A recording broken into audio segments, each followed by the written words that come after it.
Okay, start tayo sa farm. So dapat alam ng mga harvester talaga, alam ng harvester ng farmer natin na kung ano yung saktong age, yung saktong edad ng durian bago natin i-harvest. Kasi pag nag-harvest tayo ng hindi pa siya nasa right age, pagdating sa planta, i-reject yun. Same time, dapat ang durian din natin is pagka-harvest, hindi dapat umaabot sa lupa. Kasi pag yan durian nakaabot sa lupa, prone na yan siya sa mga bakterya na magdikit sa durian. Kailangan nakasalo siya. At the same time, pagkalagay naman sa truck, yung truck na nilalagyan natin ng durian is dapat nakasanitize. Sa pag-file naman nila, so kailangan yung durian is nasa 5 high lang talaga yon. 5 file. Bawat file is dapat may nakalagay na jute sack. Especially kasi pag mataas na masyado yung filing ng durian, prone na yan sa bruising.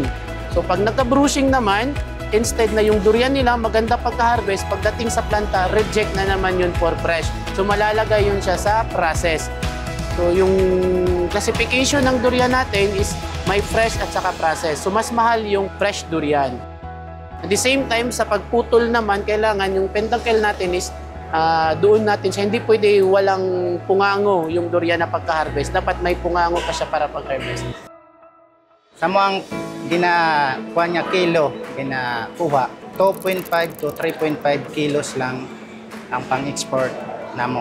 Ang sa amuang pag-classify na po ay EBCD po. Sa amuang class A, katong ginaingon nila nga 5 piece ang iyang unod.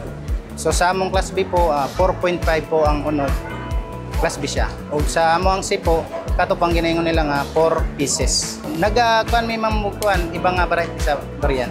Duyaya, D101 po Blackson. Pero para sa karon nga mas dagan ang puyat, priority na mo po ang puyat. Kay mas kuan siya sa export. Lumalaki talaga yung market natin sa durian. So that is why I encourage all the farmers na kung magtanim ng durian, alagaan at saka mag-attain ng mga gap trainings para malaman kung ano yung tamang proseso sa pag-alaga hanggang sa pag-harvest ng durian po. Last year, sama kami BPM sa page, yung actually na mang-isa is 54,000 tons. Pero kahapon parang na meeting kami sa BPI, parang nasa 5,000 lang yata. Malayo pa. Ulitin ko, we need quality. Kailan tayo mo suporta mga farmers kasi makanta ang durian kaning sa puno. We need follow up to GAP. Tsaka yan, fertilizer. Alakan natin yung mga puno natin para makanta ang protection ng durian. Makanta ang quality, makanta ang presyo, makanta ang buhay. Automatic naman dapat buhay income tayo, no?